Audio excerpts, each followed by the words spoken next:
This is a message from Inanna, and this is my first time actually sitting down and recording what I get from her. I'm just going to just allow her to speak because she has some very interesting insights to offer to certain situations that are going on in my life right now, as well as with the world, because what happens to us internally is also happening to us externally. And we need to be mindful and present of that fact if we are to truly know ourselves and master ourselves and master this world in which we live in. We have to be able to connect the dots and to see all phases and opportunities and symbolisms and the guides. We need to be able to access those things freely and as in a second nature manner. And that's what this is. And it's very precise in some of its messages. So I'm just going to move forward and allow her to do her thing. Inanna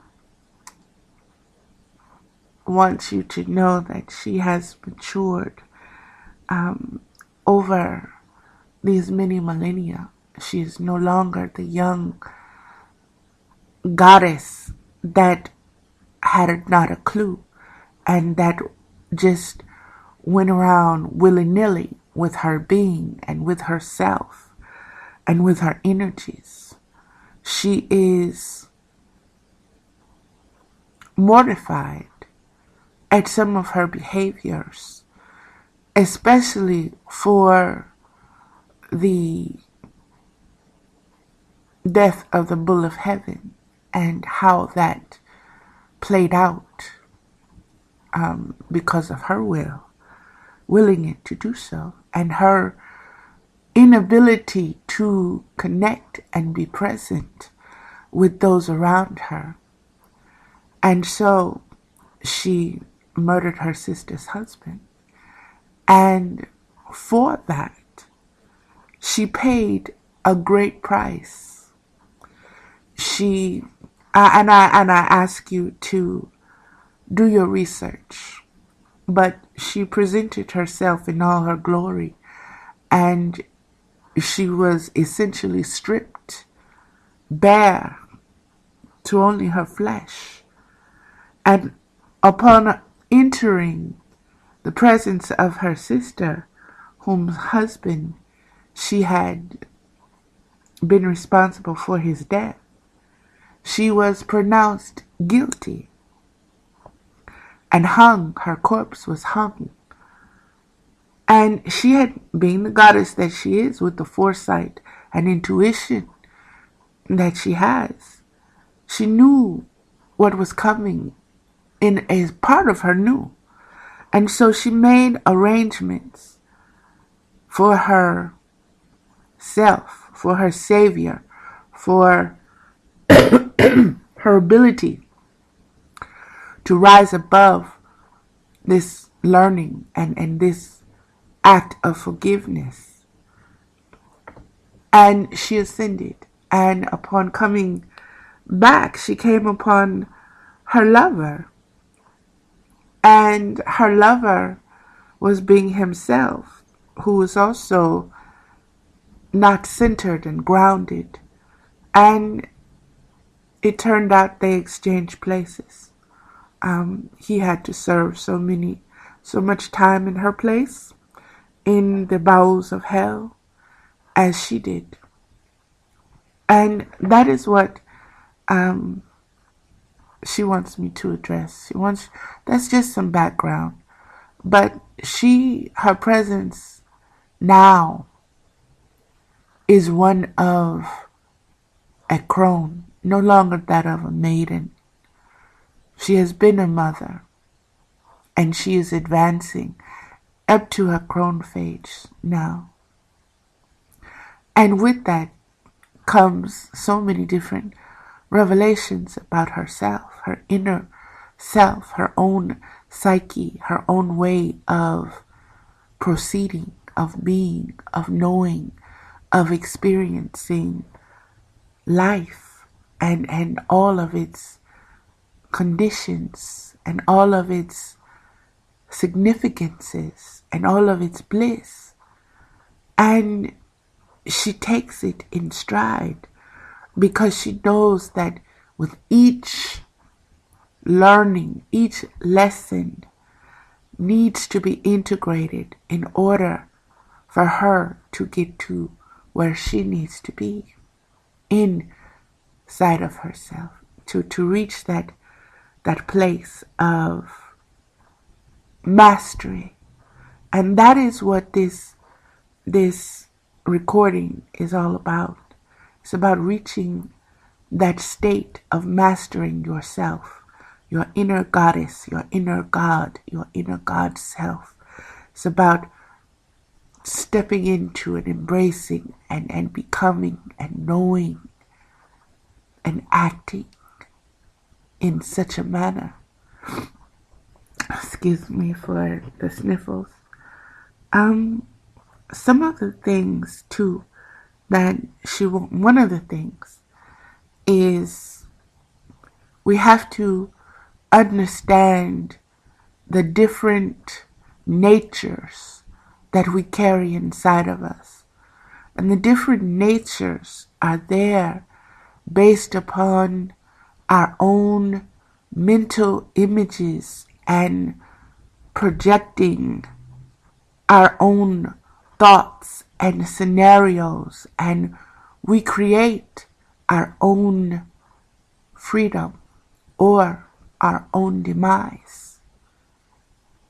And that is a very deep statement, but I want you to know the truth of it. We create the lifeline, or we cut off the lifeline with our knowing, with our actions, with our beingness.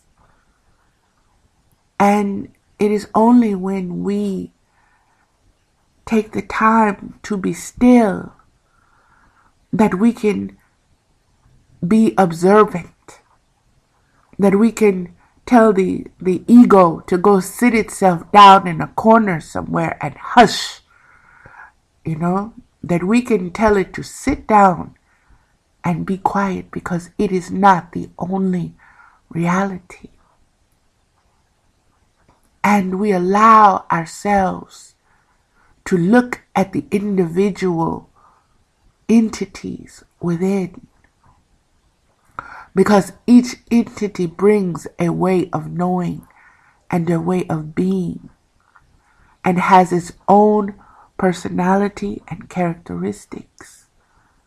And we grasp upon these, we merge upon these, and we track them out when we need them. And sometimes automatically they come forward when we need them. It's much like an outer body experience. Something takes over and moves your presence, to another spot, to another room inside of your mansion, your mentality, your mental functioning house, your heaven or your hell, your paradise, and enacts what needs to happen. So every time you read the story of Jesus, of Buddha, of Ganesha, of Inanna, of Ecstasy, of Ishtar, of Freya, of Brigitte, you are entertaining aspects of your own psyche. When you indulge Superman and Batman and Loki and Thor, you are acknowledging the entities within each of us. Each of us has that dark night. Each of us has that poison ivy. Each of us has that Catwoman inside. And it's up to us how we allow them to surface, or when we are paralyzed and they surface on their own. I want you to look at all the mythologies that you could come across. And I want you to know that each of these is an entity or being or deity that is a part and reflection of you. We are all connected. We are all one. And what I feel, there are aspects of you that identify with it. And what repels me, there are aspects and entities within you that cry for this thing that repels me. That is understanding. That is understanding. Durga comes forward to say that we all carry within us our greatest assets and our greatest infirmities. But when put upon, when we take a stand, we are able to commence and to come forward with intention and action and strength that is not just of our own. We are not here alone and powerless.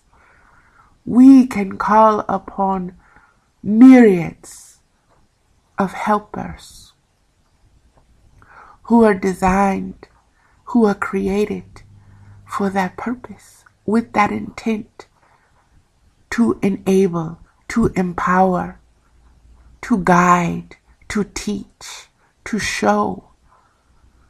Even if it is to them, there is no difference between a good lesson and a bad lesson, a fruitful lesson and a painful lesson. To them it is one. They are all lessons. And how we react to them, how we open ourselves to that lesson is how we learn. And how we learn shows where we are yet students and the potential and possibility of us mastering whatever comes along that we need to master. And again, Durga wants to say this, that a part of her knew that Kali resided inside, but Durga thought she was able to handle this demon that she was fighting, that had come forward, and she would lop off his head each time it showed itself and renewed itself and regenerated. But there was another aspect of herself, of her identity, of her psyche, that said, enough. This can happen for an eternity. I must be more than this. I must be more than Durga. And at that moment, Kali sprung forth. And Kali was her own beast. Kali was her own demoness. Kali was her own goddess. She was the essence that was needed to bring to justice this demon. And she fought him in a way that he recognized with unlimited potential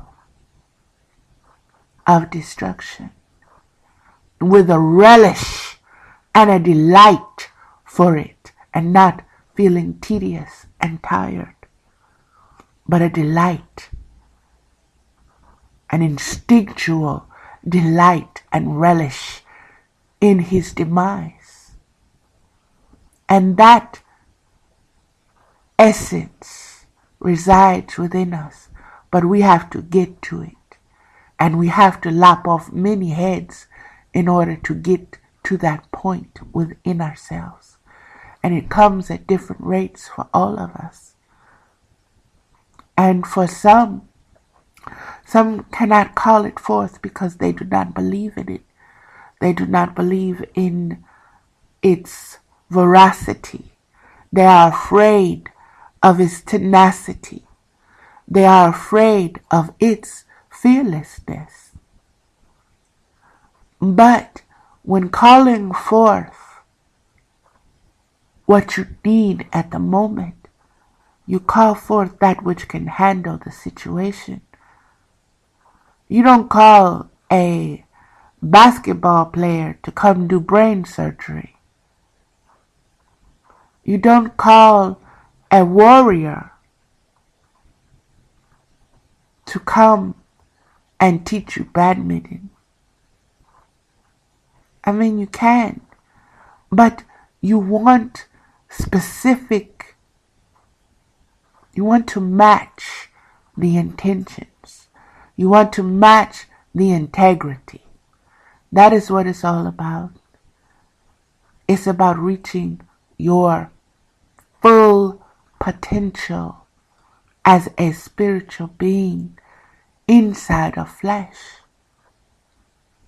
And it is not an easy merging. It is not an easy mixing. But the alchemy is there. All the material is there. Every essence that you need, every potion, every bottle, every herb, every weapon is inside of you. Every bowl, every spoon.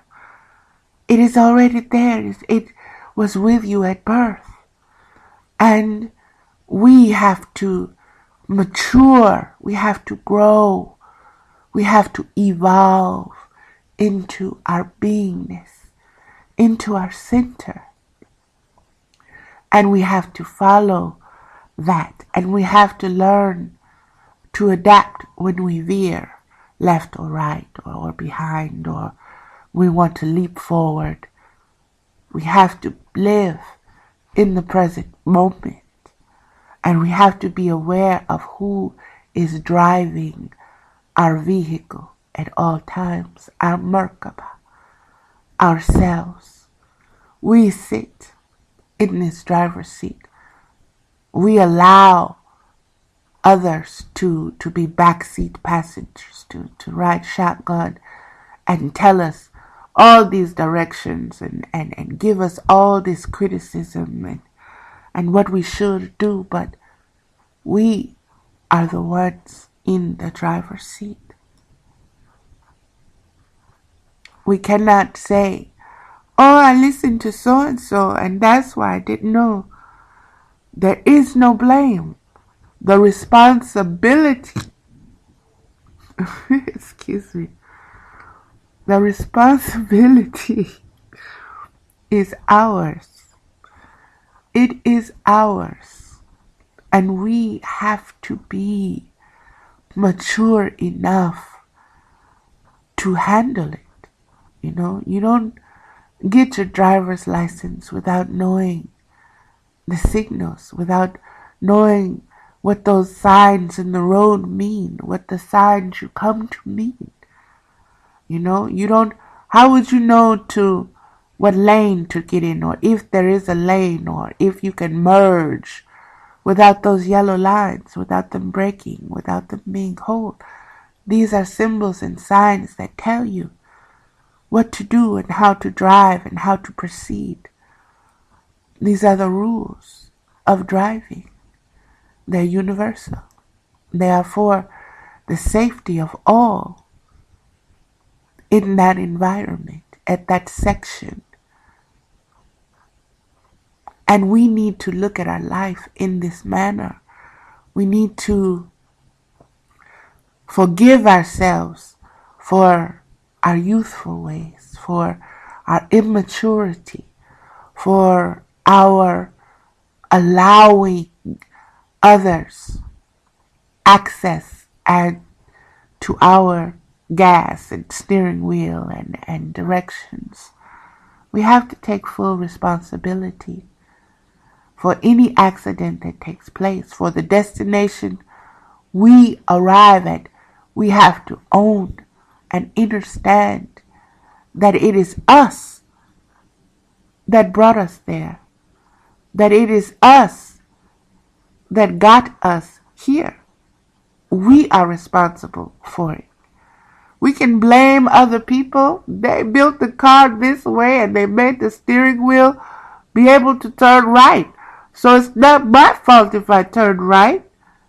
It's the person who invented this car who gave me the option. No. No. You chose to turn right. You chose to turn left, excuse me. It is our decisions, and we must be responsible for our decisions. And in being responsible for our decisions, we must be aware of not only will they impact us, but all those who are present, and all those who are yet to come, and all those who have already been. That is the way of water. That is the way of wetness. You don't step in and jump into a pool and somebody else gets wet and you don't. You don't stand on the sidewalk and it's raining and all over and the rain doesn't fall on you. If it's raining, you're all going to get wet. Unless you have umbrellas and the umbrella gets wet. In everything there is a pattern. In every decision there is and there are options. And we have to learn to allow our highest selves to step in and make those decisions for us. Understanding that it is us that is making the decision. But that it is a part separated from the ego. This part is farther from the ego self than the other part. And you allow that part to come forth and to merge into the being and to take over what is needed. It's just like our body secretes pheromones and scents and our hormones, and our body heats up and our organs and our glands react upon what the brain feels and senses and tells. So when we're feeling sensual and sexual, we send off those pheromones. Our body flows in that energy, in that essence. When we are afraid, that is how we flow.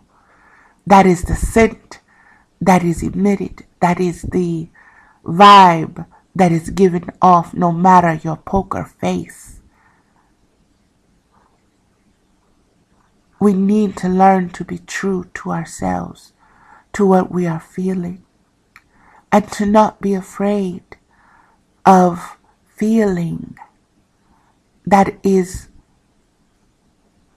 the essence of the Great Mother, is her feelings. It is what brought about the design of creation, was her feelings, her care, her longing, her need to express, to feel, to want to know. That is an insatiable curiosity. And it's just like, I want to play chess. And you set up your board and you ask your companion and you play and you set up strategies. And what is the ultimate? To save your king, to preserve your king. That is the choice. That is the outcome of the game. Chess is a very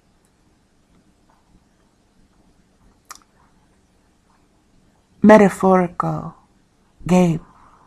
It is a game of higher consciousness. It is a game that needs to be applied to our psyches. We each have our knights. We each have our queens. We each have our pawns. We each have our kings. Our kings are our core, are our center, are our highest aspect.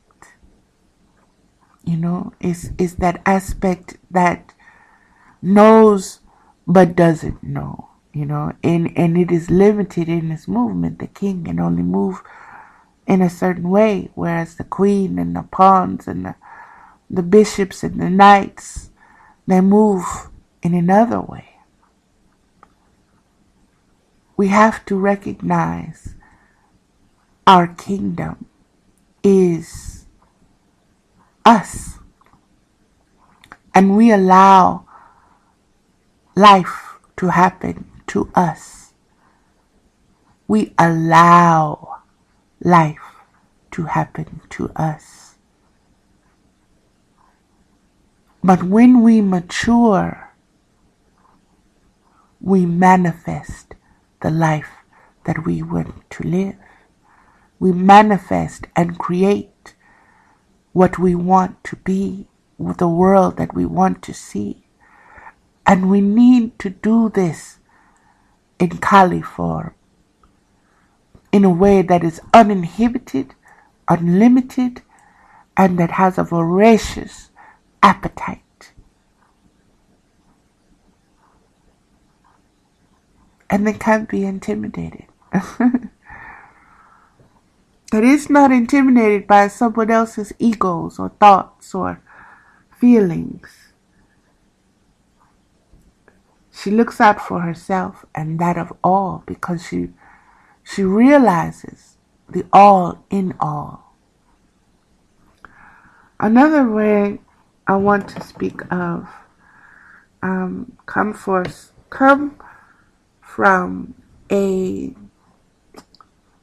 point in my own life, a romantic outlook or need. I have been celibate for a very long time, about 15, 16 years. I stopped counting, truly. And in this time period, I have become very aware of myself. Excuse me. When I say very aware of myself, I mean when I react, I know if it's the mature part of myself reacting. I know if it's an immature part of myself reacting. I know if it's my ego self reacting. I know if it's my authentic self reacting. And in knowing that, I know what I need. And what I need from a partner is they have to be able to see me. And I'm at a point where I really am looking forward to companionship. But it has to be a companion who has reached a certain point of maturity, or who is open to maturing and knowing himself, and one who can tell his own ego, go sit your punk ass in the corner somewhere, go sit down, shut up. I am stepping in and I am going to handle this situation. I am going to influence this situation. I am going to create this situation. I am going to co-create and support this creation. That is what I am looking for. That is what I need. And I was told in a vision that I am looking for the high priest, and that I would find him, and that He is someone whom I have known from the very beginning of time, before there was form, in a gaseous state, in an elemental state. We were still side by side. We were aware of each other. We were in tune with each other. We were drawn to each other. And even though we have taken this physical form, this gaseous state and awareness and knowing flows throughout our beingness. It is regenerated in each cell that is recreated. It is there in the DNA. It is there in the genetic sequence, and it is there in the marrow of our bones. And we come across many who bear the markings of this one, because we all came from one source. So there are many different aspects and elements of this high priest that I'm searching for. He has many faces. He has many ages. He has many ranges. And there is no particular skin color that he is in. I'm learning that as well. I'm learning that this entity will make himself known to be when he is ready, when he is also assured of who I am. And this is what takes place. And for many, they will not understand or understand this, but it's not for you. This is for those who are able to conceptualize what I'm saying. I can't give you a baby to take care of if you don't even know the first thing about caring for a baby. I won't give you my baby if you don't even know how to change diapers, if you don't know how to feed it, if you don't know how to hold it, if you look at it with fear and trepidation, you're going to project that on my poor baby. And no, I'm not going to allow you to do this to my creation, to my baby, to my gift. So I have to take charge of his or her care. And I have to in charge only the one who is highly qualified to care for this baby, this individual, this entity, this self. It's like being a boss. I laugh because of the context that word is being used in our system right now. Is the way it's trending in the system. The boss. If you are a boss, if you are a boss and you are a good boss, I'll put it that way, you're not going to hire the first person that comes along who applies for the job and who is unqualified to take care of your child. To take care of your infant, your baby. You want the most highly qualified person. You want the person that reflects your values and your understandings, but also brings along their own. Because all of this is going to influence the child. We are our mother's children. And we have been set upon by all these applicants wanting to take care of us. And some of them have their own desires that they are furthering. They're only in it for the paycheck, or are they only there to have a roof over their head while they take care of it. They have no concern for the child. They are more concerned with themselves. You want someone who is going to have the best interest of that child and your will. It has to be a merging. It has to be a balancing. That is the same thing. That is what life is. We are here in this world, in this universe, at this time on this planet Earth. And we are surrounded by universal laws of balance. We have to open ourselves. We have to understand and understand the rules of nature and of our own natures. And we have to nurture ourselves and bring those closest to us who can nurture us and not detract from us, or not sow seeds of harm inside of us that will later fester and break open and cause us dis-ease.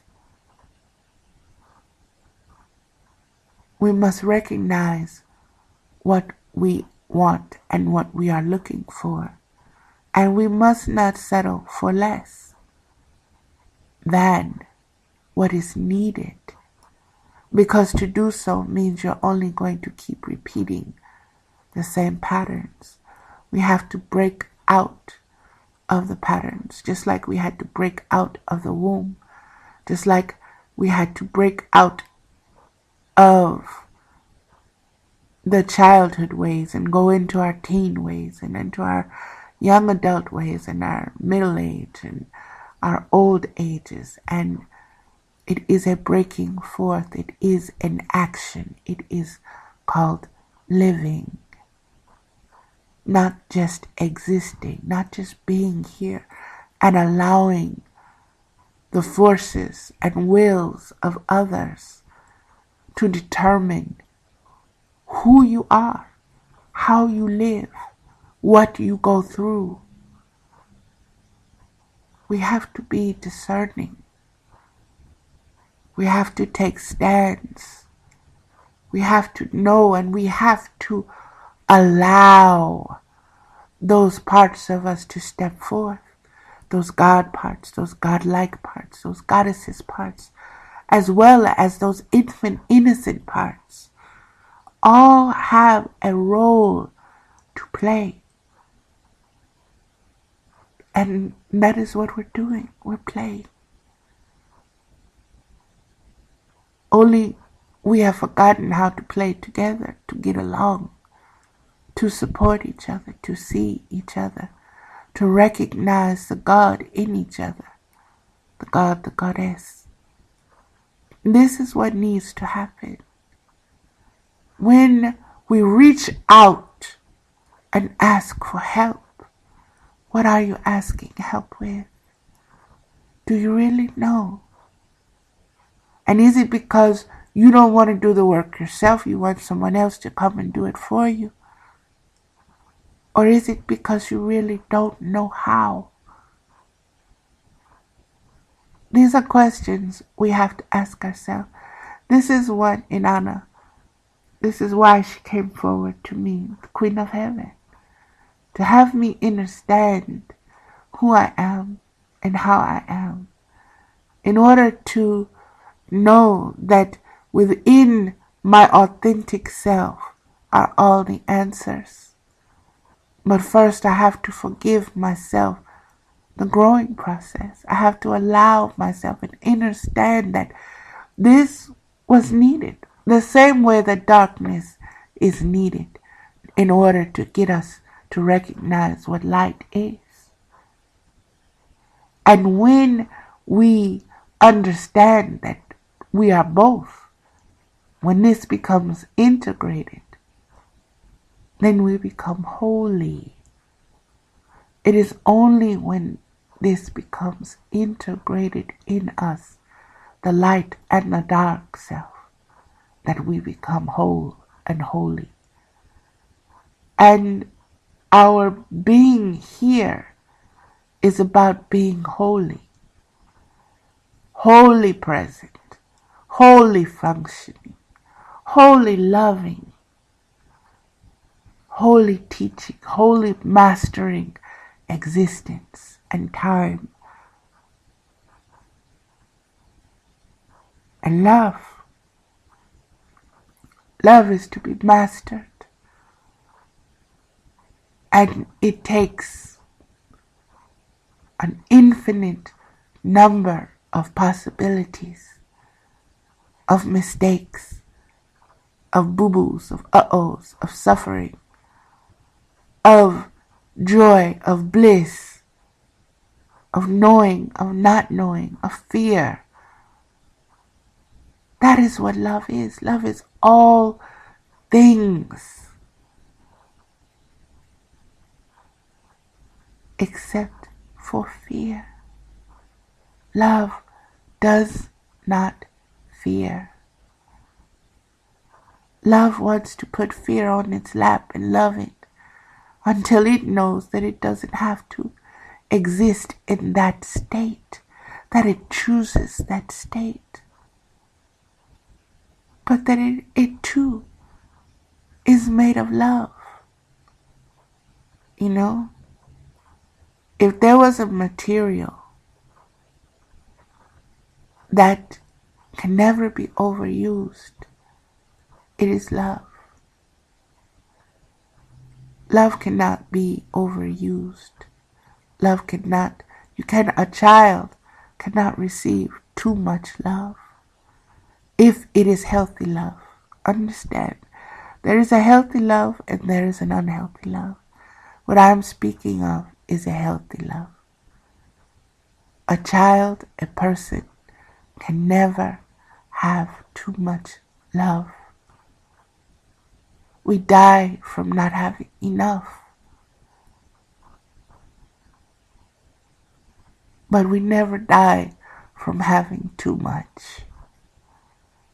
And that is what today's lesson from Inanna is all about. And in saying that, I evoke love to find you and to open you wide. To find you and open you wide to your own observation. That you reach the expectations of your highest self. That you allow and give yourself time to be and to breathe and to rise. See yourself as bread. See yourself as that dough that has been kneaded and that the right amount of yeast has been in and the right amount of flour is covering and the right amount of touch has happened to it. And you put it down and you put that dishcloth over it and you allow it just to rise. And it does it on its own because it contains everything that it needs. And then you go to the next phase of baking and eating it. Be aware of the phases in your life. Be aware that each situation will come and go, and that you are the master of that, of its coming and of its going. We either let go or we hold on. We need to learn what to let go of and what to hold on to. And we need to know that the letting go and the holding on does not have to be a permanent situation. Sometimes it's just temporary. Sometimes you just need your little security blankets or you just need your validations or your affirmations or whatever it is. You need that comfort, that sense of what is going to help you from point A to point Z with no expectations only knowing that you are a divine vessel and that you will be guided. And that at any time, all you have to do is reach out and ask for help, and it will be given to you. And you have to be open in how that help is presented to you. It may not come in the shape, form, or fashion that you willed it to, or that you even recognize, or that you even understand or comprehend. That's because our vision is limited. We have not matured enough to know the whole integrity of something. We're getting there. That is why we are processing. That is what life is. That is why it is called a journey and not a destination. Our life is a journey. Our life is not a destination. And it is in the journey that we become whole and holy. And I'm going to stop now because I think I've covered just about everything that needed to be said, that she wanted said. And I'm going to share this on my radio show, so it will be there. Namaste, beloveds. Be loved and be blessed, and be whole and be holy.